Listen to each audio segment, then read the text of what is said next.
일반적인 부분에서 의사소통을 잘하는 사람, 협업을 잘하는 사람들이 너무 조금 많아지, 과거보다 좀 많아지고 있어요.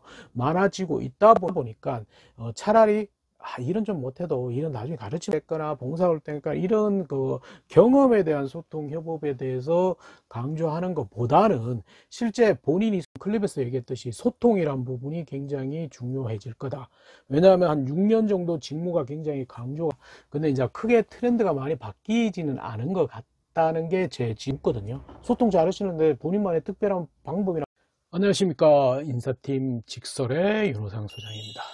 오랜만에 휴대폰을 한번 찍어 보는데 2021년 이제 채용 시즌이 이제 본격적으로 열리겠죠. 본격적으로 열리면서 여러 가지의 트렌드라든지 여러 가지 이야기는 많은 걸로 알고 있습니다. 근데 이제 크게 트렌드가 많이 바뀌지는 않은 것 같다는 게 제 지론이고요. 그래서 이제 꼭 중요한 거 여러 가지를 많이들 얘기하시니까 그게 중요한 거 하나만 얘기하려고요. 꼭 다른데 뭐 어차피 이제 직무 중심의 채용은 지금까지 계속 반복이 되어 왔던 상태고요. 그 부분에 대해서는 뭐 논란이 없습니다. 논란이 없고 뭐 앞으로도 계속 직무 중심의 채용, 뭐 공공기관 NCS로 돼 있으니까 NCS 채용으로 그대로 갈 거라고 예상은 됩니다. 근데 이제 직무의 반발 심리로 나오는 게 이제 저번에도 다른 클립에서 얘기했듯이 소통이란 부분이 굉장히 중요해질 거다. 왜냐하면 한 6년 정도 직무가 굉장히 강조가 되다 보니까 실제 일을 잘하는 사람 친구를 뽑아보니까 신입사원들이 일은 너무 잘한다.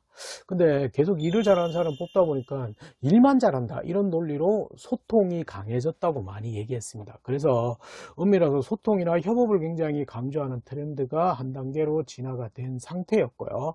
그래서 제가 오히려 직무 이외에 소통이나 협업에 대해서 많이 강조를 하자고 얘기를 했습니다. 그리고 그 소통의 협업은 또래보다는 다양한 연령대가 좋다고 얘기했습니다. 왜?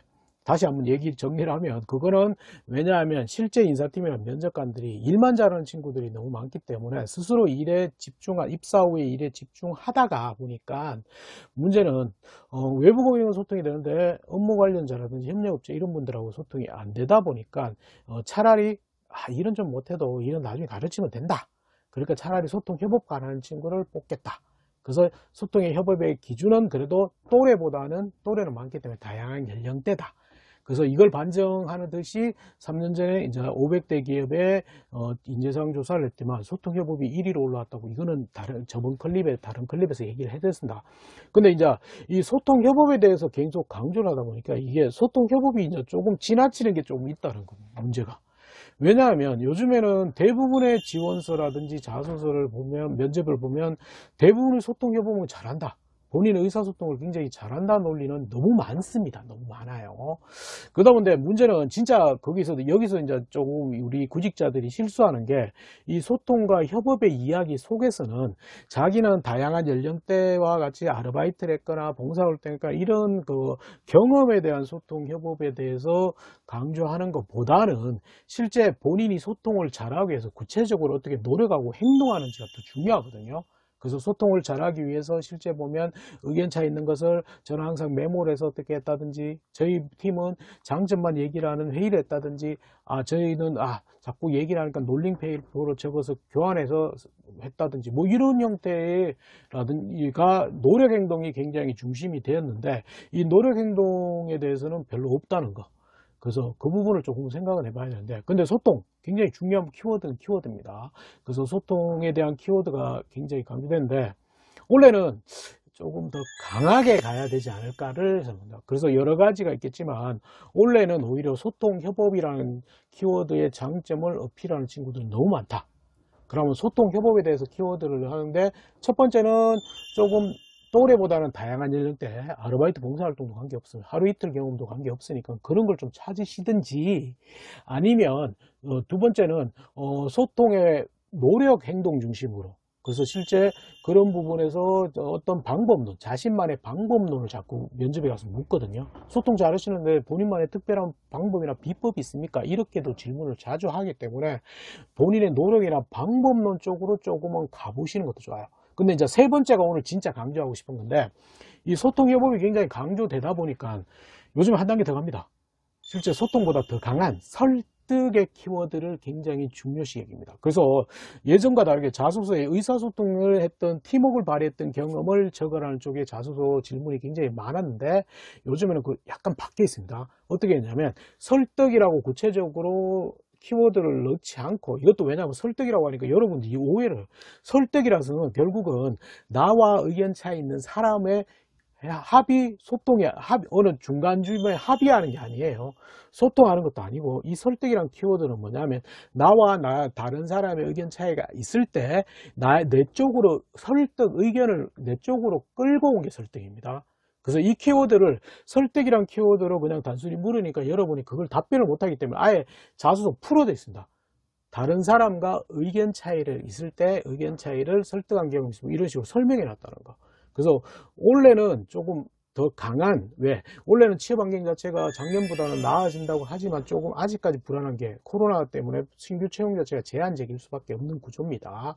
그렇기 때문에 이 제한적인 부분에서 의사소통을 잘하는 사람, 협업을 잘하는 사람들이 너무 조금 과거보다 좀 많아지고 있어요. 많아지고 있다 보니까 오히려 더 의사소통이나 이런 것보다 더 강한 설득의 경험, 이걸 조금은 어필해 가지고 본인 전체를 주관적으로 설득하고 끌고 가는 능동적인 인재라는 것을 좀 강조해 봤으면 좋겠어요. 그래서 이게 자기소개 질문에도 많이 바뀌어져 있고요. 이공계도 엄밀해서 직무 중심이다 보니까 전공 지식이라든지 직무에 대해서 많이 묻다가 요즘에는 인성 중심의 다시 면접들이 강화되고 있거든요. 그래서 인성 중심이라는 것은 결국 여러분 성격적인 부분들, 왜 일은 잘하는데 잘 적응을 못하기 때문에, 그래서 소통 협업이었는데 그거보다 더 강한 설득이란 키워드가 올해는 굉장히 중요한 키워드가 되지 않을까 싶어요. 그래서 본인과 설득, 좀 설득이란 단어 뭐 좀 생각이 안 나면 네이버 가서 검색해 보세요. 그러면 있잖아. 그래서 다른 친구와 의견 차이를 본인의 의견 쪽으로 끌고 온 걸 설득이라고 하기 때문에 그 설득의 경험을 좀 찾아서 그걸 오히려 자소서에 포함시키는 게 오히려 올해는 더 강력하게 본인만의 취업의 차별적인 장점이 되지 않을까 싶어요. 아시겠죠? 좋아요. 그래서 오늘은 2021년의 취업 환경에서는 소통, 협업을 뛰어넘은 설득이란 키워드, 경험을 강조하는 게 오히려 다른 사람들과 보다 유리하다. 그걸 조금 설명해 드리려고 합니다. 아시겠죠? 좋아요.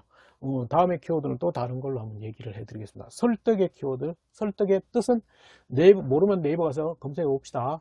제발. 면접에서 자주 질문해요. 자소서에도 자주 나오고 있는 그 항목이고. 아시겠죠? 반드시 내 의견 쪽으로 끌고 오는 게 설득이다. 조금 더 주관적인, 능동적인 인재를 원하고 있다는 것을 생각하시면 좋겠습니다. 왜? 수요 공급이 깨지면서 기업 입맛대로 뽑고 싶어 하는 거기 때문에 어쩔 수 없이 그게 맞춰가지고 그렇게 해줘야지만 뽑히겠죠? 아시겠죠? 물론 뽑힌 다음에 어떻게 하면 다른 건 상관없잖아요. 좋습니다. 오늘 여기까지 했고 구독, 좋아요는 항상 얘기했듯이 안 누르셔도 돼요. 여러분한테 도움이 된다면 그게 충분합니다. 아시겠죠? 감사합니다.